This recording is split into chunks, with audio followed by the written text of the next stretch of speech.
तो भाई कैसे हो आप सब। आज अपना ब्रह्मचर्य का 69वां दिन। अभी रात के 9 बज रहे हैं और मैं हर रोज की तरह अपने लिए दूध गर्म कर रहा था। तो सोचा जब तक दूध गर्म हो रहा है क्यों ना एक टॉपिक डिस्कस कर लिया जाए। तो आज का जो हमारा टॉपिक है वो ये है कि काफी लोगों ने ये पूछा था मेरे से कि हमें ब्रह्मचर्य के पाठ का पालन किस एज तक करना चाहिए और हमें ब्रह्मचर्य के पाठ का पालन क्यों करना चाहिए। तो ये काफी अच्छा टॉपिक है और आपको पता भी होना चाहिए ब्रह्मचर्य के बारे में। तो हालांकि ये टॉपिक मैंने ना पहले भी अपनी वीडियो में कहीं ना कहीं डिस्कस कर रखा है, लेकिन आज इसी टॉपिक से रिगार्डिंग मैं एक आर्टिकल भी पढ़ रहा था। तो आज मैं 3-4 पॉइंट में आपको समझा दूंगा कि आपको ब्रह्मचर्य के पाठ का पालन क्यों करना है और किस उम्र तक करना है। तो वही टॉपिक स्टार्ट करने से पहले मैं छोटा सा अपना दिनचर्या बताना चाहता हूँ कि आज मैंने सुबह से अभी तक क्या क्या किया है। तो हर रोज की तरह सुबह में उठ गया था जल्दी और उठते ही आज मुझे भाई को पहले रेलवे स्टेशन छोड़ने जाना था। तो इस वजह से रनिंग तो सुबह कर ही नहीं पाता मैं, क्योंकि ऑफिस में मेरा थोड़ा जल्दी का हो गया है। तो मैं पहले भाई को रेलवे स्टेशन छोड़ के आया, फिर उसके बाद आते अपना जिम चला गया। जिम में आज मैंने करा था लेग का वर्कआउट, और लेग का वर्कआउट करने के बाद जो मेरी लास्ट की कंडीशन थी वो ये थी।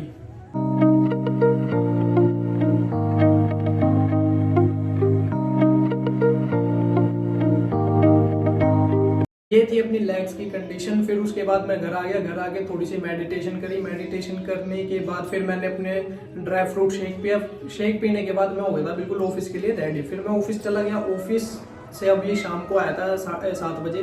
फिर 7 बजे आने के बाद मैंने अपना नॉर्मली 2 रोटी और दाल खाई। फिर उसके बाद अभी अपने लिए दूध गर्म कर रहा हूँ 9 बजे, मतलब 2-2.5 घंटे का गैप रखता हूँ मैं खाने और दूध के बीच में।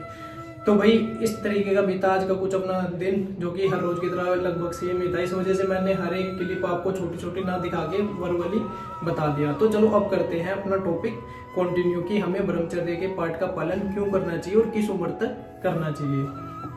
तो 3-4 पॉइंट है जिससे कि आप अच्छे से समझ जाओगे कि हमें ब्रह्मचर्य के पाठ का पालन क्यों करना चाहिए। तो ये आर्टिकल का ही एक मैं छोटा सा पैराग्राफ आपको रीड करके बता रहा हूँ, जिससे कि आपके मन में जितने भी सवाल है वो सारे क्लियर हो जाएंगे।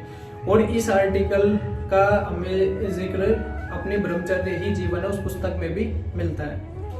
तो इसमें सबसे पहले लिखा हुआ है कि काफी लोगों का ये सवाल रहता है कि हमें ब्रह्मचर्य के पाठ का पालन क्यों करना चाहिए। तो इसमें सबसे पहले मैं उनको आंसर देना चाहूंगा कि जो हमारे भारत में गुरुकुल पद्धति है उसके अनुसार जब हम विद्या ग्रहण करते हैं जब तक हमें ब्रह्मचर्य के पाठ का पालन करना चाहिए। अगर हम ब्रह्मचर्य के पाठ का पालन करते हैं और साथ में विद्या ग्रहण करते हैं तो हम जो मतलब हमारी सोचने और समझने की क्षमता है वो और लोगों से बिल्कुल अलग होती है। तो इस वजह से आप ब्रह्मचर्य के पाठ का पालन करते हुए अपनी शिक्षा को ग्रहण करोगे तो आपकी जो मानसिक अवस्था है वो बहुत ही ज्यादा अच्छी हो जाएगी।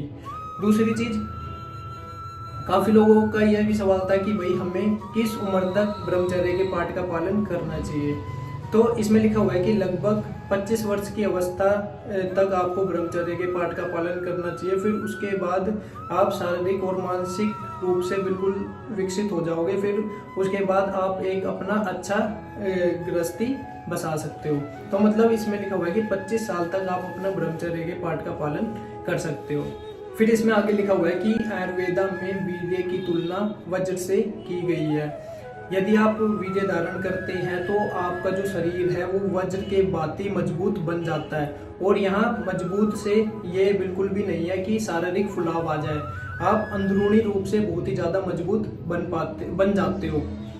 और जो आपकी आंतरिक शक्ति है और एक सामर्थ्य है वो आपका बहुत ही ज्यादा बूस्ट, मतलब एक तरीके से लगा लो कि जो आपकी विल पावर है मतलब आत्मशक्ति वो आपकी बहुत ही ज्यादा बूस्ट हो जाती है। जो आपको कॉन्फिडेंस लेवल है वो काफी अच्छा हो जाता है। और ये इम्प्रूवमेंट मेरे अंदर भी आया है। आप मेरी ना 75 हार्ड चैलेंज वाली वीडियो देखना, उसमें मेरे बोलने का जो तरीका है वो बिल्कुल एकदम अलग है। और लेकिन अभी जो मेरा बोलने का तरीका है इसमें काफी चेंज आया। तो आपको अंतर खुद पता चल जाएगा कॉन्फिडेंस का कि पहले मेरा कॉन्फिडेंस कैसा था और अब ब्रह्मचर्य के पाठ का पालन जब से मैं कर रहा हूँ तो मेरा कॉन्फिडेंस कैसे बूस्ट हुआ है।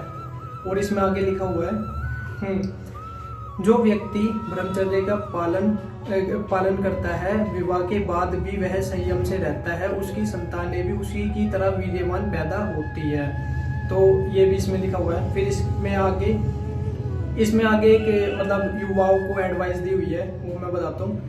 इसमें लिखा हुआ है कि आजकल का जो युवा है वो इस बात को नहीं समझता और वो अश्लीलता की तरफ ज़्यादा मतलब उसका ध्यान केंद्रित रहता है। तो वो कहीं ना कहीं अपनी जो उसकी संतानें होती है वो भी बहुत ही ज़्यादा कमज़ोर होती है और वो इतनी मतलब एक जो ब्रह्मचर्य का पाठ का पालन करता है, एक उसके कभी बच्चों से मिलना और जो एक वैसे ही होता है जो नशे नुशे में इन सारी चीज़ों में पड़ा रहता है उसके बच्चे से मिलना, तो आपको खुद अंतर दिख जाएगा दोनों बच्चों में। फिर इसमें आगे एक मतलब हमारे जो यूथ है उन्हें एक एडवाइस दी गई है, वो किस तरीके से है वो मैं बताता हूँ। इसमें लिखा हुआ है कि जो आजकल का युवा है वो इस बात को नहीं समझता, मतलब ब्रह्मचर्य की पावर को वो नहीं समझता और अश्लीलता की तरफ उसका ध्यान ज़्यादा केंद्रित हो जाता है, जिससे कि उसकी आने वाली संतान भी बहुत ही ज़्यादा कमज़ोर होती है।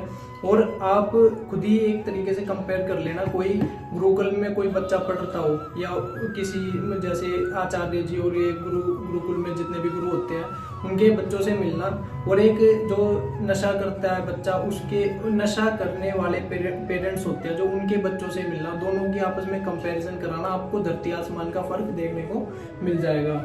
तो इसमें ये चीज़ भी बता रखी है। तो इस वजह से कहते हैं कि भाई 25 साल तक आपको ब्रह्मचर्य के पाठ का पालन करना ही चाहिए।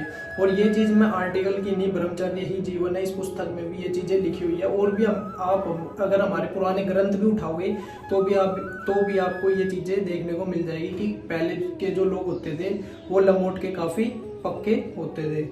तो भाई आई होप आपको पता चल गया होगा कि आपको किस उम्र तक ब्रह्मचर्य के पाठ का पालन करना चाहिए और ब्रह्मचर्य के पाठ का पालन कितना ज़रूरी है हमारे जीवन में, ये भी आपको पता चल गया होगा।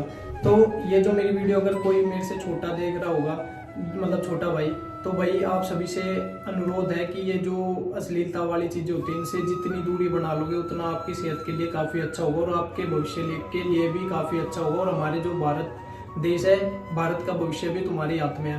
तो इस वजह से भाई जितना वीर्यवान बनोगे वो आपके लिए ही अच्छा रहेगा।